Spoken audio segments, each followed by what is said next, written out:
Hadis yang ke-14, An Ibnu Mas'ud radhiyallahu anhu, daripada Abdullah bin Mas'ud radhiyallahu anhu. Qala, kata Abdullah bin Mas'ud, qala Rasulullah sallallahu alaihi wasallam, Nabi sallallahu alaihi wasallam bersabda, la yahillu damu mri'in muslim, tidak halal darah mana-mana orang Islam. Mana-mana darah orang Islam ni tidak halal, maksudnya tak boleh kita bunuh dengan sesuka hati.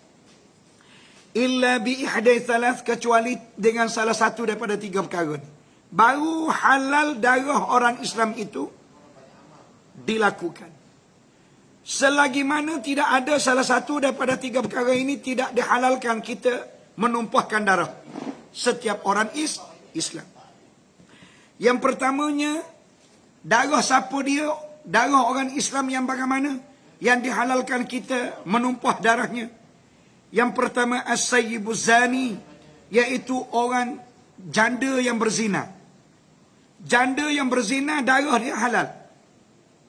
Yang kedua, wan nafsu bin nafsi, orang yang bunuh orang, darah dia halal.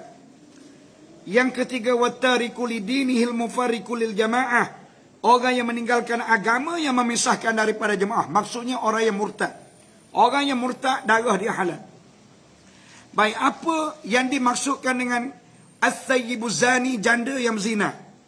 Janda yang zina ni apa dia? Kesian Kak Mazian.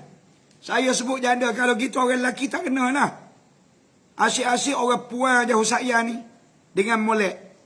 Dalam istilah hadis dia sebut janda. Apabila disebut janda, yang dimaksudkan adalah mana-mana orang lelaki dan mana-mana orang perempuan yang telah pun berkahwin ataupun yang sedang berkahwin tetapi masih berzina. Ya. Mana-mana orang lelaki ataupun mana-mana orang perempuan yang pernah berkahwin kemudian dia berzina. Ataupun yang tengah berkahwin sekarang, bini ada di rumah, dia pergi berzina lagi dengan perempuan lain. Ataupun orang lelaki, apa namanya, orang perempuan, tok lelaki ada di rumah, dia pergi berzina lagi dengan orang lain. Ini yang dimaksudkan janda yang berzina. Janda yang berzina ni disebut dalam bahasa Arab, dia panggil muhsan. Muhsan ni maksudnya orang yang sudah merasai nikmat perkahwinan yang sah. Sama ada lelaki ataupun perempuan yang telah menikah dah dan dia sudah merasai nikmat projek dah.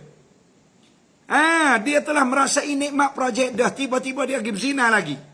Maka dihalalkan bunuh mereka itu. Dihalalkan bunuh mereka itu. Hukumnya, hukum bagi mereka janda, apa namanya, hukum bagi lelaki yang zina dan perempuan yang zina yang telah berkahwin ini, hendaklah direjam dengan batu yang sederhana sampai mati. Manakah azizun, ambil anak batu yang kecil ni, dibaling. Selagi mana tak mati, selagi itulah dibaling.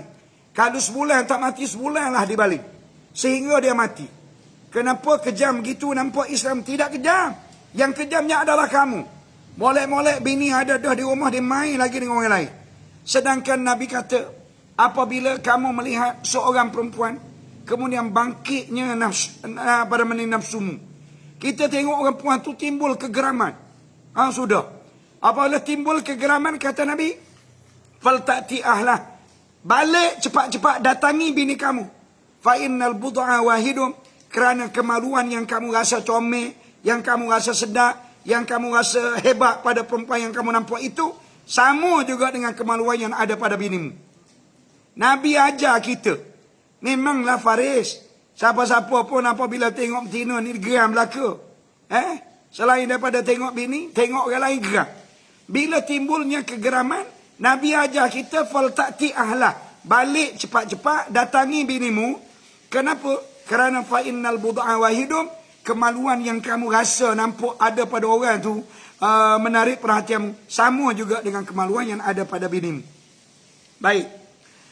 Jadi hukuman rejam sampai mati bagi orang yang zina. Orang yang zina yang sudah kahwin. Sidang penonton yang dihormati sekalian, kalau kita cari dalam Quran hukuman ini memang tak jumpa. Hukuman zina, hukuman rejam kepada penzina lelaki dan penzina perempuan yang telah berkahwin ini memang tak jumpa dalam Al-Quran, tak ada. Sebab ayat dia sudah dimansuh. Tetapi dalam hadis Nabi ada. Di mana qala Umaru, berkata Umar, Inna Allah Ta'ala, sesungguhnya Allah Ta'ala, anzala ala Muhammadinil kitab, Allah Ta'ala menurunkan ke atas Nabi kita Muhammad sebuah Quran. Fakana fima anzala alaihi ayat ar-rajmi. Di antara banyak-banyak ayat yang diturunkan dalam Quran ini, terdapat satu ayat yang mengarahkan hukum rajam kepada mana-mana penzina lelaki dan perempuan yang sudah berkahwin. Faqara'naha, maka kata sahabat, faqara'naha, lalu kami membaca Quran itu. Wa wa'ainaha, dan kami menghafal. Kami baca dan kami menghafal ayatnya. Kemudian warajama Rasulullah telah bertindak merjam orang yang berzina yang pernah berkahwin di zamannya. Warajamana, dan kami juga bertindak merjam. Selepas daripada baginda mati, maka diambil alih tugasan kepimpinan ini kepada Khalifah Abu Bakar. Di waktu itu kami menjalankan hukum marjam juga kepada lelaki dan perempuan yang zina. Wa inni, kata Umar, tetapi aku khasyitu, aku bimbang, in tala zamanu an yaqula qailun, apabila berlalunya masa yang lama, bimbang manusia berkata, ma najidur rajma fi kitabillah, kami tidak dapati dalam Quran ini ayat yang mengarahkan hukum marjam. Umar cakap dulu lagi. Umar cakap aku bimbang, takut apabila sampai satu masa nanti manusia akan bercakap, mana hukum marjamnya? Hukum marjam kepada penzina ni mana dianya? Sedangkan dalam Al-Quran tidak ada pun hukum marjam. Di zaman baginda Nabi tak apa kami boleh tengok baginda Nabi buat. Di zaman kami tak apalah kami dapat merealisasikan perkara demikian. Kerana jarak masa antara kami dengan Nabi terlalu dekat. Kami bimbang akan datang. Maksudnya zaman kita sekarang. Kita dengan Nabi ni sudah jauh 1400 tahun yang lalu. Sudah tentu manusia ni akan mengorek, akan mencari bukti-bukti yang mengatakan hukum marjam itu mana. Apabila mereka mencari, tidak mereka jumpai dalam Quran. Sebab perkara ini ayatnya sudah pun dimansuhkan. Fayudilluna bitarki faridatin anzalaha Allah. Lalu mereka, yakni manusia pada waktu itu akan menjadi sesat dengan meninggalkan satu keperluan Allah Ta'ala pada, iaitu hukum marjam itu manusia tidak akan lakukan lagi. Kenapa? Sebab alasannya tidak ada dalam Al-Quran. Maka farrajmu haqqun ala man zana minar rijali wan nisa. Oleh itu ingat-ingat tuan-tuan, puan-puan sidang penonton yang dihormati sekalian. Ingat-ingat sesungguhnya rajam ini haqqun adalah satu hak, adalah satu kewajipan ala man zana, ke atas mana-mana orang yang berzina, minar rijali wan nisa, daripada lelaki dan perempuan, in kana muhsinan, sekiranya mereka itu pernah berkahwin. Idza qamatil bayyinatu, sekiranya mereka itu ada keterangan yang mengatakan memang betul-betul mereka itu berzina, au kana hamlun, ataupun ada tanda perempuan itu mengandung. Sedangkan didapati perempuan ini belum lagi menikah, tiba-tiba dia mengandung, berarti ada orang yang projek dengan dia. Cari, rupanya jumpa Doloh. Doloh pulaknya ada dah bini dia. Nama apa? Nama Kalsum. Di mana? Di luar negara. Maka jumpa rabu dengan kami, Doloh ini mesti dihukum marjam sampai mati. Kenapa? Sebab disabitkan mengandung pada, nama apa tadi? Mino ke apa? Pada Mino. Di mana kita dapati Mino belum lagi berkahwin, tiba-tiba mengandung. Mana mungkin orang yang tak pernah berkahwin mengandung. Au i'tirafun, ataupun dia i'tiraf. I'tiraf maksudnya dia mengaku. Seperti mana yang berlaku kepada Ma'iz. Ma'iz satu ketika dia datang jumpa dengan Nabi. Dia kata, ya Rasulullah, sesungguhnya aku telah berzina. Nabi paling kok lain, Nabi tak nak dengar ucapan yang telah diucapkan oleh dia. Lalu dia beritahu lagi, dia kata, ya Rasulullah, aku telah berzina. Nabi paling lain lagi. Lepas tu kali yang ketiga dia kata, ya Rasulullah, aku telah berzina. Nabi pun kata, Nabi kata, mu berzina ke ataupun Nabi kata, abika junun. Mula-mula sekali Nabi kata, apakah mu gila? Setelah Mama Ma'iz, ini nak ceritanya bab pengakuan. Ada di antara orang kita yang baik apabila dia sedar, apabila dia insaf di atas kejahatan yang dilakukan, dia merelakan diri dia untuk mengaku. Dia datang jumpa dengan Nabi, ya Rasulullah, sesungguhnya saya telah berzina 3 kali. Dia beritahu kepada Nabi. Akhirnya Nabi kata, abika junun, apakah kamu ini gila? Nabi bercakap begitu, tu sebenarnya Nabi tak nak dengar ucapan yang mengatakan zina tu. Dengan tujuan kalau boleh mutariklah, mutaubatlah kepada Allah Ta'ala. Tetapi orang ni, orang ni jawablah, aku tak gila. Lepas tu Nabi kata, qala lahu, Nabi kata kepada dia, la'allaka qabbalta, takut mu rome-rome je. Mu tak zina, takut mu rome-rome gitu je. Dia kata, tak, aku tak rome-rome, memang aku berzina. Lalu Nabi mengungkaplah lagi, au ghamarta. Nabi kata, ataupun takut mu bagi isyarat mu duduk saja je atas dia tu. Mu tak buat apa-apa lagi. Dia kata, la. Nabi cakap lagi, au nazarta, ataupun takut mu tengok saja je. Bila mu tengok, berair toteh-toteh dah. Dia kata, la. Maka setelah mana dialog antara dia baginda Nabi dengan Ma'iz ini beberapa kali. Akhir sekali Nabi melihat betapa bersungguhnya Ma'iz ini mengaku di atas kesalahan dia. Maka Nabi pun mengarahkan para sahabat supaya menjalankan hukuman rejam kepada Ma'iz ini. Tuan-tuan dan puan-puan, sidang penonton yang saya hormati lagi kasih sekalian, ingat baik-baik, itu kesalahan bagi mereka yang pernah berkahwin. Apabila mereka berzina, maka hukumnya rejam sampai mati. Kak Salasiah, hukuman ini tidak dilaksanakan lagi. Kita mengaku negara kita negara Islam, tapi apabila sampai kepada peringkat pelaksanaan, tidak jalankan hukum Islam. Ingat baik-baik, orang yang menjadi kerajaan sekarang, dia bertanggungjawab. Akhirat nanti, dia akan ditanya oleh Allah Ta'ala. Sebab itu nak jadi pemimpin, jadilah, tak jadi masalah. Tapi mungkin ingat, hukum yang telah ditetapkan oleh Allah, mungkin nak laksanakan. Baik, yang kedua, ada di kalangan orang-orang kita yang berzina, di kalangan anak-anak muda, ataupun orang yang tak pernah berkahwin lagi. Jadi bagaimana dengan keadaan mereka ini? Allah Subhanahu Wa Taala pada Nabi SAW menyebut, al-bikru bil-bikri jildu mi'ah wa nafyu sanatin. Nabi kata teruna, mana orang lelaki yang tak menikah, bil-bikri, dia berzina dengan perempuan anak dara, maka jildu mi'atin, hendaklah disebab 100 sebatan, wa nafyu sanatin, dan kena buang daerah setahun. Ingat baik-baik. Sekarang ada ke tak Kak Faridah? Ada. Bersepah orang berzina sekarang. Kenapa berani orang berzina? Kenapa? Sebab tindakan hukuman tidak dilaksanakan. Dalam Al-Quran Allah Ta'ala menyebut, az-zaniyatu waz-zani, sesungguhnya penzina perempuan dan penzina lelaki. Dalam ayat ini jelas Allah Ta'ala memulakan ungkapan dengan menyebut penzina perempuan, dan Allah Ta'ala iringi dengan penzina lelaki, memberitahu kepada kita semua bahawa yang mencetuskan perbuatan zina ni adalah orang perempuan. Kak Rukiah, ingat baik-baik, orang perempuan dulu yang menjadi penyebab kepada berlakunya zina. Mana dia? Dia pakai pakaian yang menjolok mata. Mana dia? Dia suka mendedah aurat. Mana dia? Suara dia mengancam, menarik perhatian orang. Mana dia? Dia suka menggolek punggul dia. Dia suka menjadikan, kita kata apa nama ni? Macam guh unta tu. Jadi apabila orang lelaki tengok, geram. Jadi apabila timbulnya kegeraman, maka orang lelaki akan fikirlah macam mana aku nak selesaikan masalah kegeraman ini. Akhir sekali berlakunya pengzinaan. Maknanya Allah Ta'ala menyebut pengzinaan ini, dia bermula daripada orang perempuan.